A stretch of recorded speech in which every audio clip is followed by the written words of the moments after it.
kami pening pipang medwah yang dari bla khap ing kami mendung playet le ratwe bing kenuk nayon hari ini ke mak mong play rung rang mak mong le plusap lên năm thun tua bò được lâu bởi ni tiếng đặc lắc tua bò ni quyền chữ quỳnh giờ nó play rung rang này yang dari bla đã bố hiếm pa lại đã bố ra này lum này lùa rẹ như càng tươm đã buồn sang ta càng tươm lại nuôi sót lệ viền lệ trồng nuôi bing parat viền lệ không bộn nó play này hiếm pa đã bố rạ này lu tam những ngạm nách nhiều pre lại so tăng buồn sang pahil tăng buồn sang ra đây giờ này miu cái nhiều tươm ta buộc lại một vả nhiều pre nạp lại pla tùy hiu mạ trong tùy hiu ô mừng lề tùy bị chậm ping nạp buồn sang ta mừng lề lò mà sẽ quỳnh nụ sẽ rong roi tam những ngạm nuôi tây nguyên ta giờ này này càng nhiều ngạ cho nên là càng chay cả ta hít như yếu kết thù như yếu người dân với người dân nên đây này người dân với người dân ai nhiều bread là hil lên các bạn mong đi nạp máu như giáp còn kết tức mà đây này bằng thế giới hàng này đang tôi xét luận sắc luận có từ lấy mạng hàng công ta đang cộng sản Việt Nam ứng xử người dân lệ tướng dập tắt nuôi như lệ bộ máu nuôi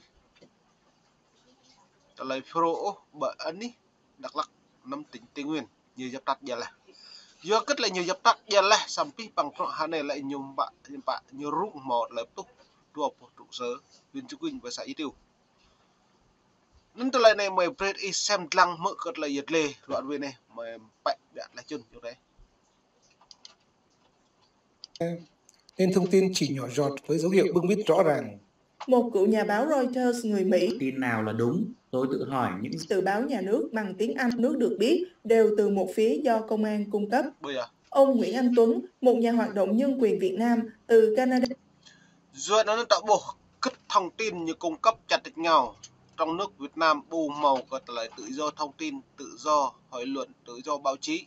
tự do ngôn luận bộ mẫu. Nó được cất thông tin chặt địch nhau từ nhiều sang xa đáng tìm ít lềm nuôi một cần bộ tìm ít ô do gật ta lấy đảng cộng sản Việt Nam nhiều hụi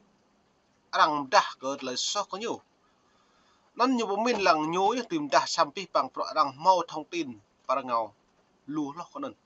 sam nhố pre thông tin chi một chiều địch dù mau thông tin cung cấp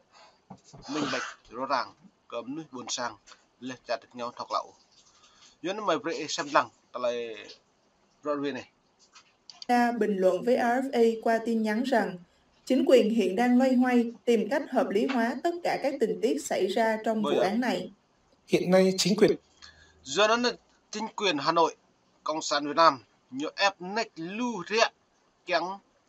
tập hị cất lấy sót từ nhiều lệ trong mong nó như tốc sám lần chặt tập người đôi nó hà này thêm bạn nhiều càng tươm lấy so nó các nhiệt tùy prai hát tốc cho đơn tớ đã nhiều mẫu lấy thông tin bộ mồm nách ô lên nhiều tùy ngạo giữaนั้นhà này là quốc tế đang tục quan tâm đặc biệt như lần chặt Tây Nguyên giữa cắt lấy vụ 11 tháng 6 vừa qua nên tờ lệ này luôn ta đã bộ tờ lệ nút này dần nhiều ngã các nạn buồn sang lệ từng nhung chút nạn buồn sáng lệ từng nhung plư các nạn buồn sang đúng không lệ từng pre tập ở từng tập bù cho nên luôn ta như bạn pi bằng nạn buồn sang như tôi mà nạn buồn sang lại lằng ra để tốt không mà đang sạt với nó thế nạn buồn sang mày mày thấu nhu hàng nạn buồn sang mày bây giờ lên con của mày do nó nhiều loài hoài đôi ép rẻ kèng màu bằng chứng cớ đã buồn sang tới như pù lệ từng lệ cũng như lần chặt tập người nguyên tập ngữ sót thực hiện do đó bây giờ riêng ra sao lần chặt tập ngữ lưu chặt vắt dần như tụi chặt nhau vắt càng lên an tâm càng lệ tâm nuôi lần chặt tập ngữ sót thực hiện nên mày xem lắng có vẻ đang lúng túng không biết đưa phiên bản câu chuyện nào có sức thuyết phục về những gì đã xảy ra nên thông tin chỉ nhỏ giọt với dấu hiệu bưng bít rõ ràng. Một cựu nhà báo Reuters người Mỹ từng có kinh nghiệm làm việc 18 năm ở Trung Quốc, 5 năm ở Việt Nam, không muốn nêu danh tính vì lý do an ninh, bình luận với RFA rằng qua những thông tin từ báo nhà nước bằng tiếng Anh, ông nhận thấy có rất nhiều điểm mập mờ, mâu thuẫn và báo chí dưới sự kiểm soát của nhà nước đã không đưa toàn bộ thông tin về vụ án này. Tôi đọc thông tin về vụ án này trên VN Express. Bài viết này đã xóa ngay sau đó, rồi lại xuất hiện một bài báo khác đưa ra một số chi tiết khác. Nó khiến tôi tự hỏi thông tin nào là đúng, tôi tự hỏi những gì thực sự đã diễn ra. Tôi không nói các bài báo đó là không khách quan, nhưng nếu Việt Nam có tự do ngôn luận, tự do báo chí hơn, thì mọi người sẽ không nghi ngờ như vậy, hoặc mọi người có thể đặt nghi vấn về vụ án này một cách tự do hơn. Cơ quan chức năng cũng kiểm soát bình luận trên mạng xã hội bằng cách xử phạt nhiều người có ý kiến trái chiều với cơ quan nhà nước trong vụ án này. Một số trang mạng xã hội thân chính phủ như Tifosi hay Bume thuộc Đắk Lắk đã chỉ mũi tấn công, ám chỉ hung thủ thực hiện hành vi xả súng là nhóm Phunro, một nhóm đấu tranh của các sắc tộc ở Tây Nguyên mà Công an Việt Nam từng tuyên bố đã xóa bỏ tại khu vực này rồi. Giọt nó ebo ha cắt lại này lại nhiều tôi có nọc ná Đắk Lắk lũ là bằng trong nước Việt Nam nhiều lệ lại xóa bỏ phro lệ đã bộ màu trở lại xích mít lệ lại nó giờ ra lum ta tôi đã bố ra này hiểm bạ nuôi nào buồn sang ta hàng nọc nàng ro dọn này hiểm bạ ta một lần ngay mà tạo một lần ngay dọn nó mừng nịp nắp lệ tướng mừng nịp lon ta thầu lại mừng nịp nắp từng hiểm bạ địa còn lại phương hướng cơ ta lại nách công sản này lệ tướng vất ta hàng nhiêu mò thua hiệp mà dựa nó lại thoa hiệp này lại nhua hàng ta xịt là anh nhật lệ à dưa gật dưa lu bự nhiều bộ men nhiều cái dạ crab mau lại tươi lấy từng hàng lồng pít các bạn buồn sang một nhà đi gạt tập nhau nhồi dập tắt nuôi lần thì nhà một nhà đi gạt đã lấy từng bộ màu pro lấy căn mỏm nuôi người dân bản địa này dân mày phải xem lăng mưa được. Bên cạnh đó, báo chí dẫn lời từ công an đã dùng những từ ngữ như liều lĩnh, man rợ, mất nhân tính, có tổ chức đối với những nghi phạm trong vụ việc nêu trên. Những nhà hoạt động, nhà báo mà RFA phỏng vấn cho biết. Ấy bố tùm thông tin cung cấp có rằng nhà lệ cả nhịp nhạc nuôi lần char bộ phun bộ lần tại nguyên tập bộ hiểm bài nhà lệ nhiều lệ bình này trình liều lính lệ tường nuôi mang rợ nhà lệ lại xót sát lại bạc rạc tầm biết thì nhiều ngạ bộ màu nhân tính con người ồ dưa nó nạ tay nguyên ta lâm tay cầu nguyên trong phần để ta thảo màu nhân tính ú mong lầu đi nhiều đi mút mà lần trả tập người ta dưa nó ta lại nè rằng xem lăng đã bù đả rồi đi bằng những động thái này của cơ quan chức năng sẽ tạo ra thêm nhiều bất ổn xã hội, khoét sâu xung đột giữa chính quyền và người thường, kích động sự thù ghét giữa người Kinh và người thường, từ đó càng tạo thêm nhiều bất ổn cho xã hội trong tương lai. Ông Nguyễn Anh Tuấn nhận định.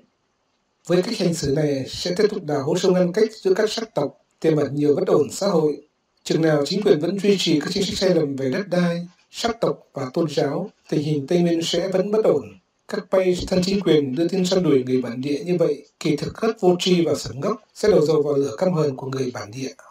Một nhà hoạt động tôn giáo và là người bản địa Tây Nguyên yêu cầu được giấu danh tính vì lý do an toàn cho rằng những cáo buộc đối với cộng đồng sắc tộc ở Tây Nguyên là hoàn toàn vô căn cứ.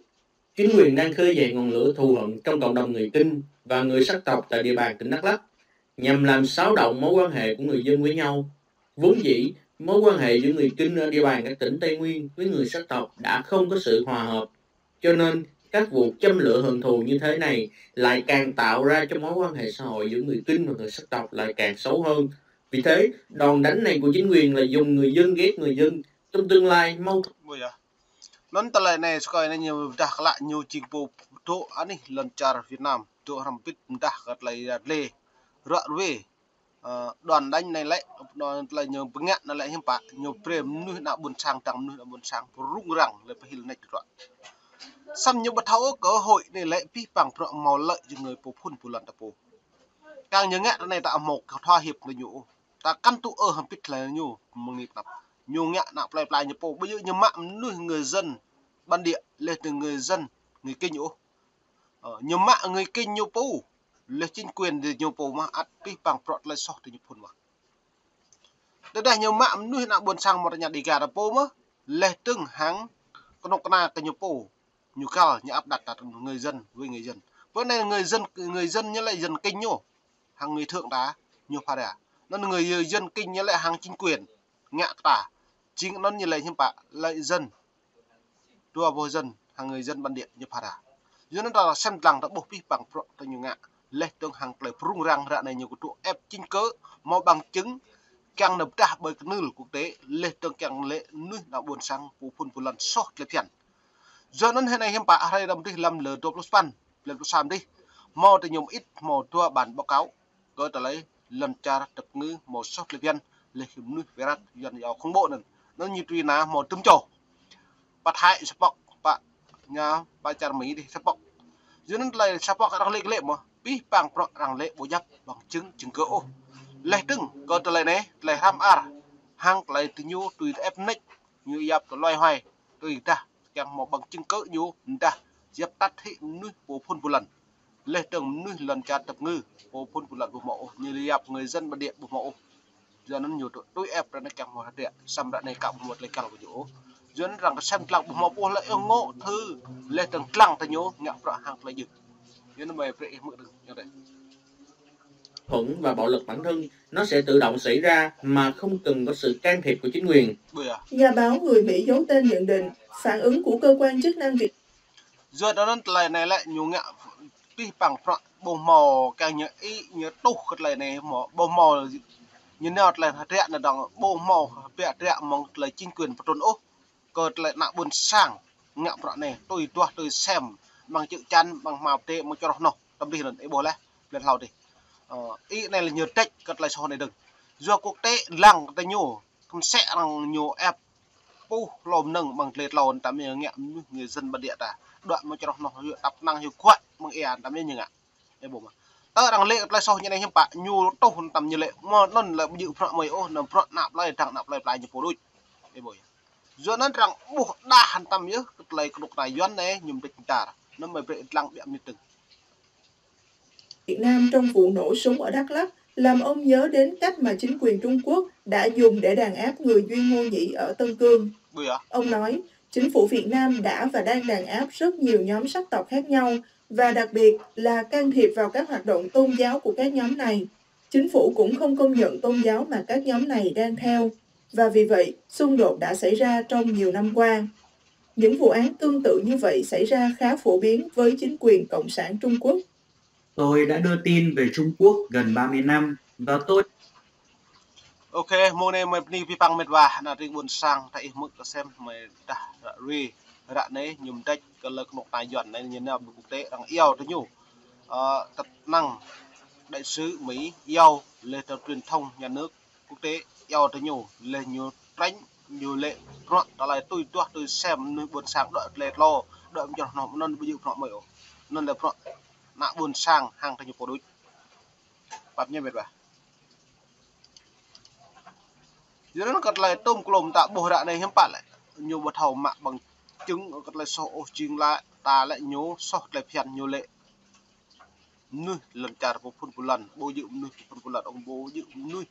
bộ phun ông nuôi gì cái đôi căng sẽ thấy nhiều dưới nó lại này đang xem lằng về giải thích về cái rằng về từ nhiều mạ bằng trứng lệ trứng ta lại nạ buồn sang kẹo cô kẹo prai kẹo mạ nuôi bằng buồn sang là đá bằng cho nó lại về nhố về đưa ra bằng chứng mà là nuôi lệ do nên để ta xem lằng một niệm nạp máu duyên kèo với kịch hay hơn lên trong con sán sẽ đi vào đâu đi với bằng buồn sang khắp